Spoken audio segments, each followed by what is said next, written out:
नमस्कार। आज हम डिस्कस करेंगे एचपीएसएससी का प्रीवियस पेपर। जो एचपीएसएससी का प्रीवियस पेपर है ये हम डिटेल में डिस्कस करेंगे और आज हम एचपीजीके का सेक्शन जो है वो डिस्कस करेंगे, डिटेल में डिस्कस करेंगे ताकि आपको आने वाले एग्जाम्स में हेल्प मिल सके। चाहे आपका कोई भी एग्जाम है वो, चाहे ट्रैफिक इंस्पेक्टर का है या फिर कोई और भी एचपीएसएससी एचपीपीएससी का एग्जाम है। तो क्वेश्चन नंबर 158 से हम स्टार्ट करेंगे।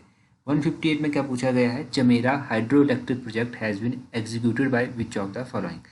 ये जो चमेरा जल विद्युत परियोजना है ये कौन सी एजेंसी के द्वारा जो है वो एग्जीक्यूट की जाती है।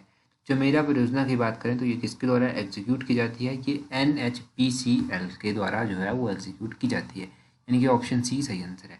NHPCL का पूरा नाम है national hydro electric power corporation limited, इसके द्वारा ये एग्जीक्यूट की जाती है। अब यहाँ से एक और चीज़ आप याद रखिए, चमेरा 1, चमेरा 2, चमेरा 3, ये तीनों परियोजनाएं जो है NHPCL के द्वारा ही एग्जीक्यूट की जाती है।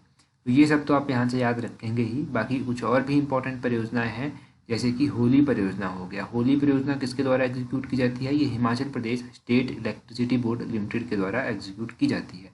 इसके अलावा जैसे कि रुकती परियोजना हो गया, रुकती परियोजना जो है ये किसके द्वारा एग्जीक्यूट की जाती है, ये भी Himachal Pradesh state electricity board के द्वारा ही एग्जीक्यूट की जाती है। और भाखड़ा डैम जो है वो किसके द्वारा एग्जीक्यूट किया जाता है, तो भाखड़ा डैम परियोजना जो है वो Bhakra Beas management board BBMB जिसको कहते हैं उसके द्वारा एग्जीक्यूट की जाती है। कॉल डैम जो है वो किसके द्वारा एग्जीक्यूट किया जाता है, तो कॉल डैम जो है वो NTPC national thermal power corporation के द्वारा एग्जीक्यूट किया जाता है। तो ये कुछ इंपॉर्टेंट एग्जीक्यूटिंग एजेंसीज मैंने आपको इंपॉर्टेंट प्रोजेक्ट्स के बताए, याद रखिएगा। अगला क्वेश्चन देखिए 159, यहाँ पर क्या पूछा गया है, Narbadeshwar temple is located in which district of Himachal Pradesh. तो नरभदेश्वर मंदिर हिमाचल प्रदेश के कौन से जिले में स्थित है, ये हिमाचल प्रदेश के हमीरपुर जिले में स्थित है। ऑप्शन सी हमीरपुर जो है इसका सही आंसर होगा। अब नरभदेश्वर मंदिर हमीरपुर में स्थित है, ये तो आपको पता चल गया। हमीरपुर में एक और इम्पॉर्टेंट मंदिर है द्योतसिद्ध मंदिर, भी कई बार पूछा गया है कि कहाँ पर है, तो द्योतसिद्ध टेम्पल जो है वो कहाँ पर है, ये हमीरपुर में पड़ता है। ये भी आप याद रखिए। ये दोनों क्वेश्चन जो है वो कई बार HPSSC के द्वारा पूछे जा चुके हैं। अगला क्वेश्चन देखिए 160, यहाँ पर पूछा गया है Swang Tengi dance is performed during which festival. ये जो स्वांग तेंगी फेस्टिवल है ये कौन से त्यौहार के दौरान जो है वो किया जाता है, परफॉर्म किया जाता है।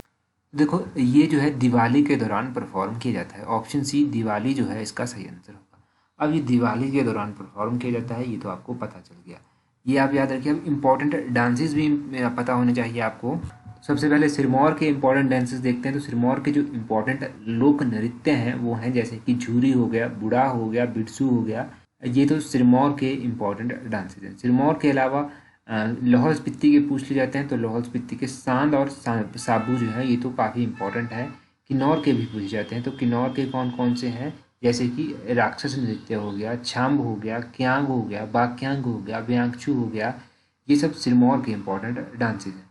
तो सिरमौर के भी आप याद रखिएगा। इसके अलावा किन्नौर के याद रखिएगा, लाहौल स्पीति के याद रखिएगा। कुछ इंपॉर्टेंट मैंने आपको बता दिया। अगला क्वेश्चन देखिए, यहाँ पर पूछा गया है who is the chief justice of Himachal Pradesh. Himachal Pradesh के उच्च न्यायालय के मुख्य न्यायाधीश कौन है। अगर प्रेजेंटली हम बात करें तो प्रेजेंटली जो है वो एक्टिंग चीफ जस्टिस है। जो पहले के चीफ जस्टिस थे वो रिटायर हो गए। पहले के चीफ जस्टिस थे जस्टिस लिंगप्पा नारायण स्वामी, ये रिटायर हो गए। अब जो है एक्टिंग चीफ जस्टिस जो है यहाँ पर है, तो अभी कोई परमानेंट चीफ जस्टिस नहीं है। जब भी परमानेंट आएंगे तो उनके बारे में उस टाइम बात की जाएगी, क्योंकि परमानेंट ही मैक्सिमम टाइम पूछे जाते हैं। हाँ, यहाँ से एक चीज़ आपको याद रखनी है कि गवर्नर हिमाचल प्रदेश के अभी अपॉइंट किए गए हैं। मैंने एक अलग से वीडियो भी बनाई थी, तो गवर्नर आपको पता होने चाहिए कि हिमाचल प्रदेश के प्रेजेंटली गवर्नर कौन है। तो राजेंद्र विश्वनाथ अर्लेकर जो है वो गवर्नर बनाए गए हैं अभी हाल ही में हिमाचल प्रदेश के। गवर्नर की जो ओथ है वो किसके द्वारा ऑर्गेनाइज की जाती है, वो chief justice of high court के द्वारा जो है वो ऑर्गेनाइज की जाती है। ये आप याद रखिए। इनको अपॉइंट कौन करता है गवर्नर को, ये आप कमेंट करके बता दीजिए। गवर्नर को अपॉइंट कौन करता है, chief justice of high court को कौन अपॉइंट करता है, ये सब आप कमेंट करके बता दीजिए। अगला क्वेश्चन देखते हैं, Chamba dominion was founded by. तो चंबा जो अधिराज्य था इसकी स्थापना किसके द्वारा की गई, तो चंबा डोमेनियन की स्थापना राजा मेरुवर्मन के द्वारा की गई थी। ऑप्शन ए मेरुवर्मन जो है वो सही आंसर है। अब चंबा रियासत की बात कर लेते हैं। देखो चंबा रियासत की स्थापना 550 ईस्वी में की गई थी और मेरुवर्मन के द्वारा, यानी कि मारू भी इनको कहते हैं, तो मारूवर्मन के द्वारा इनकी स्थापना तो की गई इनके द्वारा। ठीक है, ये तो आपको पता चल गया। चंबा शहर की स्थापना किसने की थी, तो राजा साहिल वर्मन के द्वारा जो था वो चंबा शहर की स्थापना की गई थी। कब की गई थी, तो 920 ईस्वी में जो था वो चंबा शहर की स्थापना की गई थी।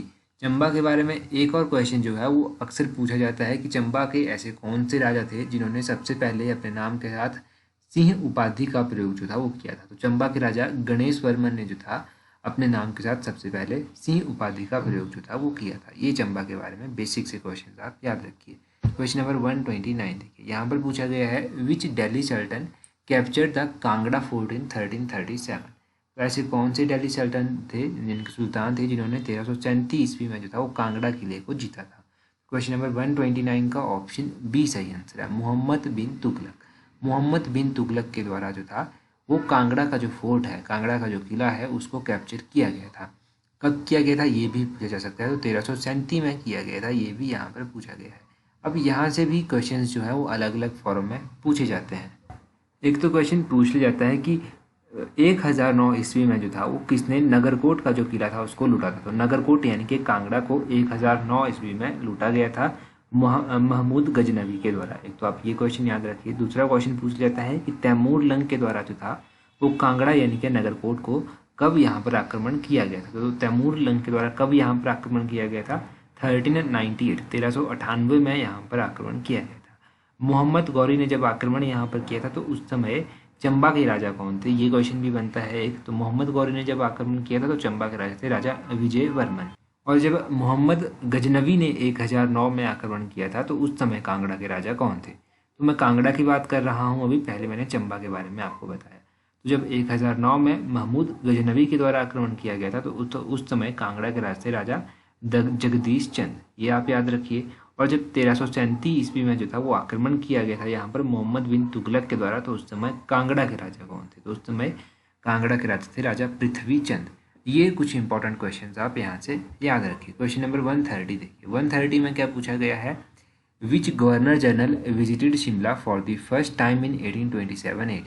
तो किस गवर्नर जनरल ने पहली बार 1827 ईस्वी में जो था वो शिमला की मुलाकात ली थी, इनके शिमला विजिट किया था। एक हिसाब से आप ये समझिए। 130 का जो है वो सही आंसर है लॉर्ड एमहर्स्ट। लॉर्ड एमहर्स्ट के द्वारा जो था वो 1827 में जो था विजिट किया गया था शिमला। दो क्वेश्चंस यहाँ से बन गए कि पहली बार किसने विजिट किया शिमला, लॉर्ड एमहर्स्ट ने। कब किया, 1827 में। ये दोनों ही क्वेश्चंस इंपॉर्टेंट है। अगला क्वेश्चन यहाँ से आप देखिए, यहाँ पर पूछा गया है Himachal Pradesh became part C state in which year. Himachal Pradesh जो था वो भाग सी राज्य बना था, ये कब बना था। हिमाचल प्रदेश भाग सी राज्य बना था 1951 में। यहाँ से काफ़ी लोग जो है वो कंफ्यूज रहते हैं कि अब नहीं, अब बना था। कोई 1950 कमेंट कर देता है, कोई 51 कर देता है, परंतु सही आंसर जो है वो 1951 है। तो इसमें कंफ्यूज नहीं होना है, बस 1951 ही आपको याद रखना है। अब यहाँ से भी आप कुछ जानेंगे। यहाँ से आपको एक तो जानने के लिए ये है कि हिमाचल प्रदेश का गठन कब हुआ था। तो हिमाचल प्रदेश का गठन 1948 15 अप्रैल 1948 को हुआ था। अब 15 अप्रैल 1948 को कितनी रियासतों को मिलाकर इसका गठन किया गया था। तो 26 शिमला हिल स्टेट्स की रियासतें थी और 4 पंजाबी पहाड़ी रियासतें थी। इनके टोटल 30 रियासतों को मिलाकर जो था हिमाचल प्रदेश का गठन किया गया था। हिमाचल जो था वो कब केंद्र शासित प्रदेश बना था। तो हिमाचल जो था वो 1956 में केंद्र शासित प्रदेश बना। और कब तक ये केंद्र शासित प्रदेश जो था वो रहा था, 1956 से लेकर 1971 तक जो था ये केंद्र शासित प्रदेश रहा था। ये भी आप याद रखिए। हिमाचल प्रदेश को पूर्ण राज्य का दर्जा कब प्राप्त हुआ। तो हिमाचल प्रदेश को 25 जनवरी 1971 1971 को पूर्ण राज्य का दर्जा प्राप्त हुआ। और कौन से नंबर का ये राज्य बना था। तो ये 18वें नंबर का राज्य जो था वो बना था। अगला क्वेश्चन देखिए, यहाँ पर क्या पूछा गया है। यहाँ पर पूछा गया है which is the executing agency of बनेर hydro project in Himachal Pradesh. जो बनेर परियोजना है, इस परियोजना को एग्जीक्यूट करने वाली एजेंसी कौन सी है। तो बनेर परियोजना को Himachal Pradesh state electricity board के द्वारा जो है वो एग्जीक्यूट किया जाता है। ऑप्शन ए जो है वो सही आंसर है। अब बनेर परियोजना HPSEBL के द्वारा जो है वो एग्जीक्यूट की जाती है। ये कहाँ पर है, ये कांगड़ा डिस्ट्रिक्ट में स्थित है, ये आप याद रखिए। अब कुछ और इंपॉर्टेंट एजेंसीज में आपको बता देता हूँ एक बार फिर से, जैसे कि रोंगटोंग एजेंसी होगी। रोंगटोंग हाइड्रो प्रोजेक्ट जो है ये भी Himachal Pradesh state electricity board limited के द्वारा जो है वो एग्जीक्यूट किया जाता है। और भी बात करें तो इसके अलावा सिसु परियोजना होगी। सिसु परियोजना लाहौल स्पीति में है और इसको भी Himachal Pradesh state electricity board limited के द्वारा ही एग्जीक्यूट जो है वो किया जाता है। जिस्पा परियोजना होगी। जिस्पा परियोजना को जो है वो Himachal Pradesh power corporation limited के द्वारा जो है वो एग्जीक्यूट किया जाता है। जिस्पा परियोजना जो है ये भी लाहौल स्पीति में स्थित है। इसको याद रखिएगा, Himachal Pradesh power corporation limited के द्वारा एग्जीक्यूट किया जाता है। अगला क्वेश्चन देखिए यहाँ पर क्या पूछा गया है। यहाँ पर पूछा गया है CSIR इज सिचुएटेड इन, तो ये जो CSIR है ये कहाँ पर स्थित है। पहले तो इसका पूरा नाम आपको पता होना चाहिए, तो इसका पूरा नाम क्या है पहले ये जानिए। इसका पूरा नाम है council of scientific and industrial research. Council of scientific and industrial research जो है इसका पूरा नाम है, और ये कहाँ पर स्थित है, ये जो है ये पालमपुर में पड़ता है। पालमपुर यानी कि ऑप्शन डी जो है इस क्वेश्चन का सही आंसर है। अब ये पालमपुर में पड़ता है, ये तो आपको पता चल गया।